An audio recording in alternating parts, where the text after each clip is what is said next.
Hi ಎಲ್ಲರಿಗೂ SGR media for you ಚಾನೆಲ್ಗೆ ಸ್ವಾಗತ. ಅಂತ್ಯಕ್ರಿಯೆಯ ಸಮಯದಲ್ಲಿ ಕಪಾಲ ಕ್ರಿಯೆಯನ್ನು ಮಾಡುವುದು ಅಂತ್ಯಕ್ರಿಯೆಯ ಒಂದು ಭಾಗವಾಗಿದೆ. ಗರುಡ ಪುರಾಣದಲ್ಲಿ ಹೇಳಿರುವ ಪ್ರಕಾರ ಕಪಾಲ ಕ್ರಿಯೆ ಮಾಡುವುದು ಕಡ್ಡಾಯವಾಗಿದೆ. ಅಂತ್ಯಕ್ರಿಯೆಯ ಸಮಯದಲ್ಲಿ ಕಪಾಲ ಕ್ರಿಯೆಯನ್ನೇಕೆ ಮಾಡಲಾಗುತ್ತದೆ? ಹಿಂದೂ ಧರ್ಮದಲ್ಲಿ ನಡೆಸಲಾಗುವ ಪ್ರತಿಯೊಂದು ಕಾರ್ಯಗಳಿಗೂ ಅದರದ್ದೇ ಆದ ಅರ್ಥವಿದೆ.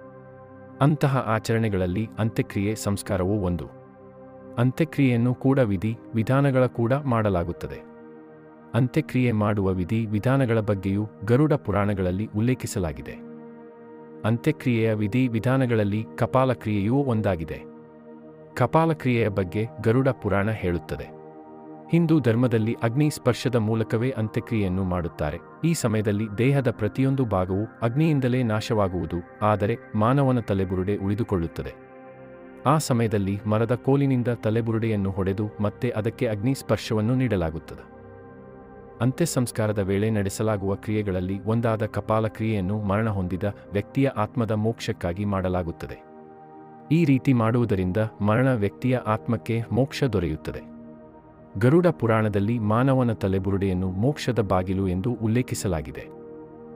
ಈ ಕಾರಣಕ್ಕಾಗಿ ಮನುಷ್ಯ ಮರಣ ಹೊಂದಿದ ನಂತರ ಮೋಕ್ಷವನ್ನು ಪಡೆದುಕೊಳ್ಳುವುದು ಆತನ ತಲೆಬುರುಡೆಯಿಂದಲೇ ಎಂದು ಹೇಳಲಾಗುತ್ತದೆ. ಅಂತ್ಯಕ್ರಿಯೆಯ ವಿಧಿ ವಿಧಾನಗಳಲ್ಲಿ ಕಪಾಲ ಕ್ರಿಯೆಯು ಹೆಚ್ಚು ಮಹತ್ವವನ್ನು ಹೊಂದಿರುವ ಕ್ರಿಯೆಯಾಗಿದೆ. ಈ ಕಾರಣಕ್ಕಾಗಿ ಕಪಾಲ ಕ್ರಿಯೆಯನ್ನು ಕಡ್ಡಾಯವಾಗಿ ಮಾಡಬೇಕೆನ್ನುವ ನಿಯಮವಿದೆ.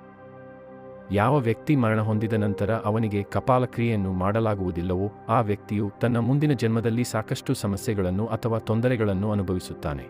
ಸಾಮಾನ್ಯವಾಗಿ ಹಿಂದೂ ಧರ್ಮದಲ್ಲಿ ಎಲ್ಲಾ ಮರಣ ಹೊಂದಿದ ವ್ಯಕ್ತಿಯ ತಲೆಬುರುಡೆಯನ್ನು ಹೊಡೆಯುವ ಮೂಲಕ ಕಪಾಲ ಕ್ರಿಯೆಯನ್ನು ಪೂರ್ಣಗೊಳಿಸಲಾಗುತ್ತದೆ. ಆದರೆ ಸಂತರು, ತಪಸ್ವಿಗಳು, ಸನ್ಯಾಸಿಗಳು ಮರಣ ಹೊಂದಿದಾಗ ಅವರಿಗೆ ಕಪಾಲ ಕ್ರಿಯೆಯನ್ನು ಮಾಡಲಾಗುವುದಿಲ್ಲ. ಯಾಕೆಂದರೆ ಇಂಥವರು ತಮ್ಮ ತಪಸ್ಸಿನ ಮೂಲಕ, ಆಧ್ಯಾತ್ಮಿಕ ಮಾರ್ಗದಲ್ಲಿ ನಡೆಯುವ ಮೂಲಕ ಎಲ್ಲಾ ಲೌಕಿಕ ಬಂಧಗಳಿಂದ ಮುಕ್ತಿಯನ್ನು ಪಡೆದುಕೊಂಡಿರುತ್ತಾರೆ. ಅವರಿಗೆ ಯಾವುದೇ ರೀತಿಯಾದ ಆಸೆ, ಆಕಾಂಕ್ಷೆಗಳು ಇರುವುದಿಲ್ಲ. ಹಾಗಾಗಿ ಇವರಿಗೆ ಕಪಾಲ ಕ್ರಿಯೆಯನ್ನು ಮಾಡಲಾಗುವುದಿಲ್ಲ. ಗರುಡ ಪುರಾಣದ ಪ್ರಕಾರ ಮರಣ ಹೊಂದಿದ ನಂತರ ಅಂತ್ಯಕ್ರಿಯೆ ಸಮಯದಲ್ಲಿ ಕಪಾಲ ಕ್ರಿಯೆಯನ್ನು ಮಾಡುವುದು ಪ್ರಮುಖವಾದ ವಿಧಾನವಾಗಿದೆ. ಕಪಾಲ ಕ್ರಿಯೆಯನ್ನು ಮಾಡುವುದು ಕೂಡ ಒಂದು ರೀತಿಯಲ್ಲಿ ಆತ್ಮಕ್ಕೆ ಮೋಕ್ಷವನ್ನು ಒದಗಿಸುವ ಮಾರ್ಗವಾಗಿದೆ. ಮತ್ತಷ್ಟು ವಿಡಿಯೋಗಳ ಮೂಲಕ ನಾನು ನಿಮ್ಮನ್ನು ಮತ್ತೆ ಭೇಟಿ ಮಾಡ್ತೇನೆ. ಅಲ್ಲಿವರೆಗೂ ನೀವು ನಮ್ಮ ಚಾನಲ್ ಅನ್ನು ಸಬ್ಸ್ಕ್ರೈಬ್ ಮಾಡಿಲ್ಲ ಅಂದಿದ್ದರೆ ಈ ಕೂಡಲೇ ಸಬ್ಸ್ಕ್ರೈಬ್ ಮಾಡಿ. ಧನ್ಯವಾದಗಳು.